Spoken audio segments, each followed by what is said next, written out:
Hey guys, welcome to my channel. So today we are going to be talking about 4 different health and wellness scams, gimmicks, kind of like things you should be aware of when you're purchasing health and wellness products. And so something to just keep in mind when you're doing so. So first, let's zoom out a bit, okay? And we are going to discuss the health and wellness market industry. I want to tell you guys I did a little bit of research and I found that in 2024 to 2025, the market was at $6.87 trillion. This is globally, by the way. So that is an insane amount of money. That's trillion. I'm not talking about billion. I'm not talking about million. That is trillion. And I will say though that this health and wellness industry, it does encompass a lot. We're talking about beauty and cosmetics. We're talking about health, supplements, nutrition, fitness, even spas, that kind of thing. That is included in this number.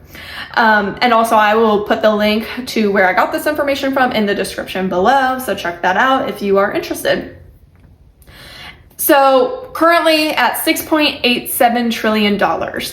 And this is estimated to increase by almost double, not quite double, but almost to $11 trillion by 2034. You guys to understand the hard truth that the people running these companies do not actually care about your health and wellness. Sorry to say it. They don't. They care about money like most people do, which, okay, yeah, we all care about money, but we should not lose our humanity in that. So, especially as businesses get larger and larger, they become more disconnected with the consumer. Small businesses, yeah, they probably do care about their customers and they really do want their customers to be healthy and all that, but the larger they get, the more disconnected they get. So, really, if you get anything from this video, I want you guys to be aware of what you're buying, really do your own research and have your own filter. So with that, we are going to get into it. Number 1 is, we're going to start off a little easy, very broad. If something is promising you a quick fix, run. Okay? There are no quick fixes and stuff that is related to weight loss, health, anything like that. Okay? I hate to break it to you. If you are dedicated, you can lose weight quickly, but it's usually not the healthiest way to lose it. And okay, I'll put a little caveat in here. The GLP-1s, I know it's a hot topic right now. Are they a quick fix? Yes. Do I think people should be taking them long-term? No. The research is not really out there for long-term. So just we don't really know the effects of them that much. So far, so good, but also, this is just me personally, I would not want to be taking a shot for the rest of my life. So if you're taking these and you're not also making a conscious effort to change your lifestyle, to change your habits, then good luck when you get off of the shot. I'm sorry, but you have to put in the work. You have to. So anything that is saying, you're gonna lose this amount of weight in a certain period of time, whatever it is, just be careful, okay? Just really look into that and be mindful. So that one's quick, easy, you guys get the point. So number 2 are products marketed as healthy. I put healthy because half the time they're really not that healthy. And another thing I really want to say real quick is when we talk about nutrition and something being healthy, we really have to be careful of using that term, and we need to think about perspective and how we are comparing these products, okay? So say we have, these, let's say, are Quest protein chips, okay? These are big, hot, they're healthy. Are they healthier than, let's say, a chicken breast and then some carrots? No, it's not going to be healthier than that. Are they healthier than potato chips? Yes, probably, most likely, yes. And another thing to think about is, what are your goals? What are your goals? What do you want for yourself? Because this brings me into my other one that we should be careful of is when we see these keto products, okay? Everything now is labeled keto friendly. And there are a lot of people that say, oh, this is keto, like it's healthy. It's good if you're following a keto diet or if you're trying to just cut back on carbs and be lower carb. But you need to be careful that it is going to be probably higher in your fat. It might also be higher in protein, but you just need to be aware of that. So if you're not necessarily trying to cut carbs, then these keto products might not be the best option for you, because then you're just adding a lot of extra fat that you may not need. So that's one of my biggest pet peeves around people are like, oh, it's keto, it's healthy. No, not necessarily, okay? In comparison, in retrospect, you have to zoom out a bit, okay? So my other one of these big buzzwords are when things are labeled as organic. People think it's organic, it's healthy. Yeah, again, comparison. Okay, your organic product, let's say it's an organic fruit. If you compare that organic, let's say, I said carrot earlier.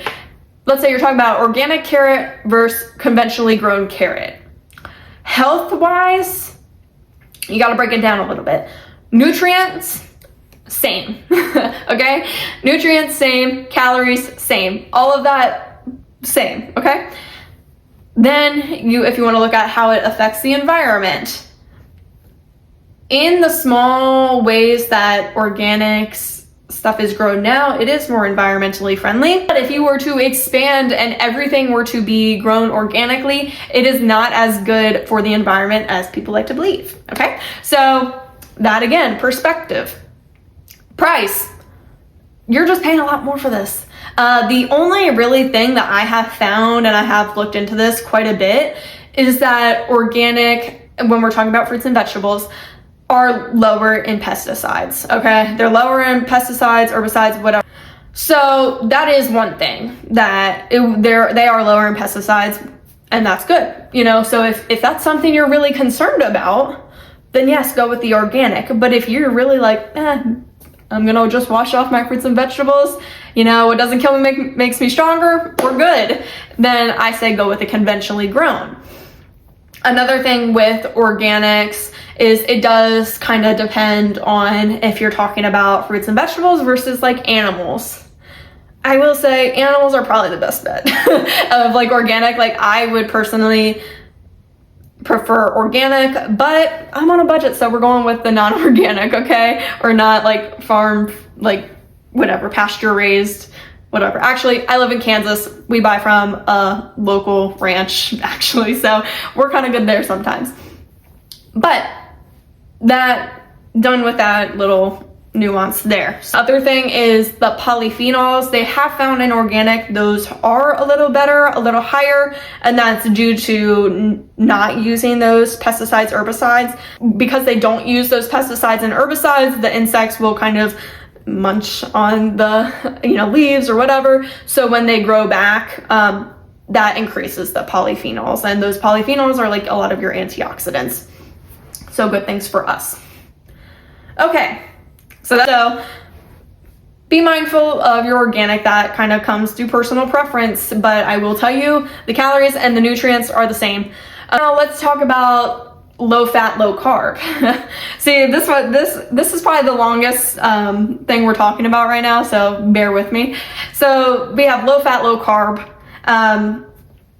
Again, what are you looking for? What is your diet? If you're not following a low fat diet, then you probably don't need to be too concerned if something is low fat versus regular fat. But also, there have been some studies that show that the fats in dairy products in your milks don't really change your cholesterol levels that much. So do what you will with that information. But if something is low fat or marketed as low fat or changed to be low fat when it's not always low fat, you need to be careful, because sometimes then they will compensate by adding a lot of added sugars.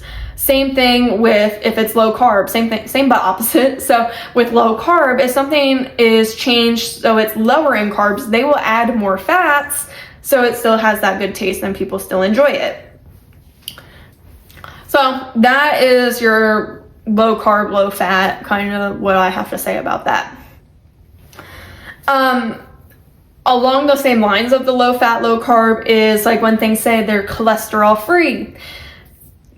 If you didn't know this, cholesterol only comes from animal products. So if something is not an animal product, it shouldn't really have cholesterol to begin with. So then adding cholesterol free is kind of their just way of marketing and making it more appealing to the consumer. And sometimes they will then, because they have that little stamp on there, they will jack up the price a little bit. So something to be careful of, be mindful of, whatever. Everything along the lines of our marketing and these buzzwords, just please, please, please, again, if you don't get anything out of this video, get to read your nutrition facts label, read your ingredients, okay? All right, so number 3 is we're gonna talk about supplements. Before I even get started though, I want to say, when I talk about these supplements, I am talking about supplements for the average Joe. I am not talking about supplements for people who are nutrient deficient, for people whose providers or healthcare professionals have suggested or prescribed them to take a supplement. Okay, I'm not talking about those people, so just wanted to clear the air there, okay? Now that that is out of the way, I want to say, and this should really kind of say enough, but dietary supplements are not regulated by the FDA, okay? I will say that again. Dietary supplements are not regulated by the FDA. So this is a quote directly from the FDA website. Firms can lawfully introduce dietary supplements to the market without even notifying the FDA. Pretty much, and this is, a huge summary, there are a lot of things, but pretty much as long as supplements and vitamins and minerals do not make medical claims, they can be put on the market. That is pretty much the only thing they cannot do. Of course, there's other things, but, as long as it's generally seen as safe and they don't make medical claims, like saying they can put it on there. They can say, oh, it helps with your eyes. Oh, it helps with your heart, but they can't say specifically chronic conditions or anything like that. So that should say something, especially since we know you can make a lot of money off supplements. A lot. You should go to the grocery store, see how much these vitamins and minerals cost. They're expensive. So that's one of my things. I'm like, do not waste money on these supplements because one, you can easily get them from your food. Eat a well-balanced diet, eat a variety of fruits and vegetables, and I can guarantee you if you're eating enough and you will hit your dietary needs for these micronutrients. Another thing is that this kind of goes into more of the sciencey. I'm kind of more of a science to study nutrition. It's really hard to do. So a lot of, especially consumers, but even some professionals, they don't fully understand the biochemistry and the mechanisms of how these vitamins fully work in the body. There's a lot still unknown. I mean, they do know quite a bit, but there is a lot that is still unknown. So when you take these supplements, these are just small, just one single vitamin, usually in either one vitamin or one mineral in a either tablet, whatever, however you're taking it. We don't know if that nutrient by itself in that form is going to absorb and have the same effects on your body as it would if you're eating it naturally in a food. So a lot of these vitamins and minerals you're taking as supplements, you're not absorbing and getting all the same nutrients from that as you would if you were to eat it. So with all of that, in short, that kind of description of that, I would rather spend money on food and feel full and know the body is kind of absorbing the nutrients the way it should from that natural form. And then with that too, I also want to touch on, you have vitamins that are fat soluble, meaning they need fat to be absorbed into your cells, into your body, and be used correctly and metabolized. Fat soluble vitamins are D, E, K, and A.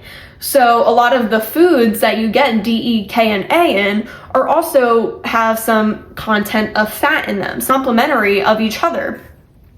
So for example, your fish, your oils, nuts, seeds, eggs, like a lot of those have fat soluble vitamins in them and they're higher in fat. So that's just something to be aware of. Kind of be careful of your dietary supplements. Try to eat them in foods before buying the supplement. Personal preference, again, I also like to save money. So if you're like me, then here you go. Okay, so now on to number 4. Be careful of influencers. Be very, very careful, okay? And especially the ones with no background in health and wellness. Just because they are fit and they look skinny does not mean they are qualified to be giving out this information, okay? Like, I mean, you even have to be careful of the ones with the degrees as well. I mean, I would trust them over ones without one, but a lot of these influencers are making money off selling products to you, okay? They are making money off of it. So they will promote things and say things that they might not mean. Who knows if they've ever actually even tried these products? Who knows if they've done research and read about them or even know what's going into and how they work, okay? They are just given a product. Half the time they do not pay for the product. They are given to it for free, and then they're trying to sell it to you. So again, something to be aware of. And not even influencers, but just anything trending, be careful of. That kind of goes back to point number 1 of, if it sounds too good to be true, it probably is, okay? So we're all different. All of our bodies are different. So not everything works the same for everybody. So just because it works for that influencer, if they have actually tried it, does not mean it's going to be effective for you, okay? So I also want to talk about kind of the opposite end of all these. Like, since we're talking about influencers here, I want to talk about the opposite end of like the fear mongers. So you have people who will call everything toxic. That is bad for you. That's bad for you. Don't listen to those people either, okay? Yeah, you need to kind of find that balance because you do want to live your life. Because you will have people that will do everything correctly, and just with the chance of odds, genetics, all of that, you may still end up with something. So this goes back to everything in moderation. Everything. Just be balanced. Have a balanced diet. And I just want to put that out there too, that, you know, don't go to both extremes. You know, it's just like politics, you know, you don't want to be on either side of extremes, okay? So now I kind of want to tell you guys some tips. I don't want to just leave you of what not to do. I want to leave you with some things to kind of look for that are good, okay? Or how you should kind of navigate these 4 topics. So as I've said many, many times throughout this, read your nutrition label, check out the serving size, check out the added sugars, check out the saturated and trans fats.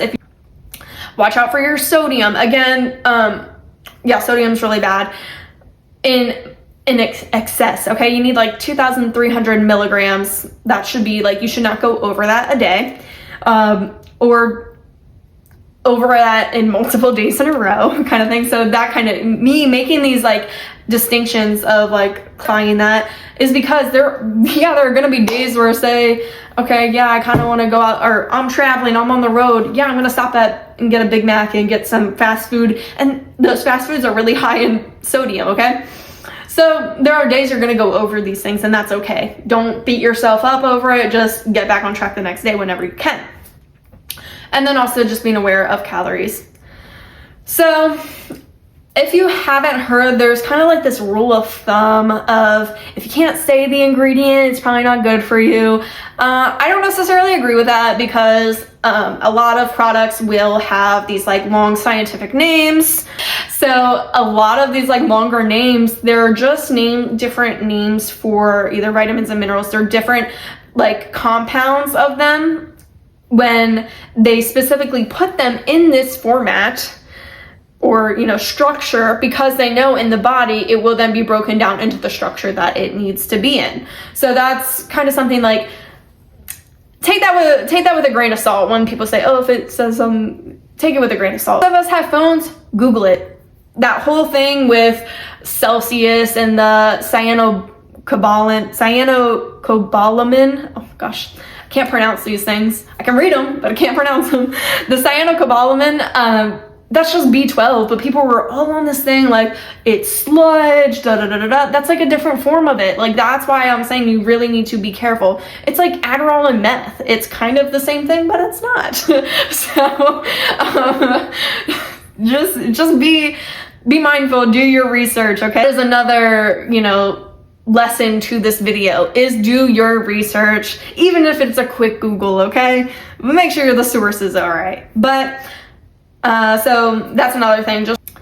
And then overall, just think of this like as a big picture, you know, think of it long term, think of it big picture. Do not look at things under a microscope, because that's what I feel like people have been doing with nutrition, is they look at everything under a microscope, and you just can't do that, okay? You know, moderation, big picture, balance, that's what we need when we talk about nutrition and health, okay? And with that, I hope you enjoyed this video. I hope you learned something new, and look forward to making more videos similar to this format and similar to this kind of topic, because this is what I like to do.